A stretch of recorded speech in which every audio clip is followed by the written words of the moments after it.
Загрижувачки се последните податоци кои говорат дека за само неколку години не само што не се намалува бројот на пушачи, туку се повеќе расте бројот на млади луѓе кои користат електронски цигари, мислејќи дека тие се помалку штетни.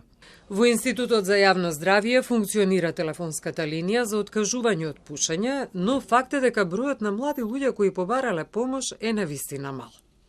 Затоа се инсистира на различен пристап кон различни возрастни групи. Линијата се вика "Не пуши, откажи се", таа функционира во институтот негде околу година и пол веќе. Линијата функционира, би рекол, до одреден степен успешно.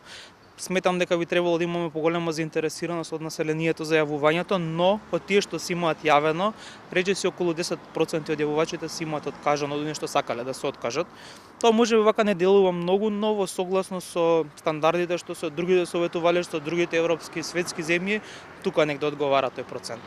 Јавувачите се претежно повозрасни, многу малце млади јавувачи имавме досега и претежно се повозрасни луѓе над 40 години кои се долгогодишни пушачи со хронични болести. Дел од тие кои што се јавиле во почетокот тоа го прават од љубопитство, да видат што точно правиме. Ги има и оние кои не сакаат да се откажат, но свесни се за последиците.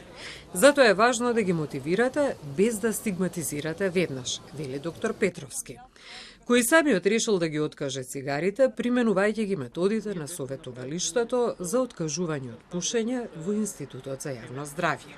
Јас сум поранешен пушач, многу е тешко. Навистина е тешко, треба многу голема волја, голема решителност, цврстина, не знам, јас имав сакав да едноставно решив дека е толку, дека е свесно сватив дека правам нешто што е штетно со мене, дека не ми доликува како некој што работи, особено во полето во борба против пушење, баш тоа ме охрабри дополнително да се откажам од пушење.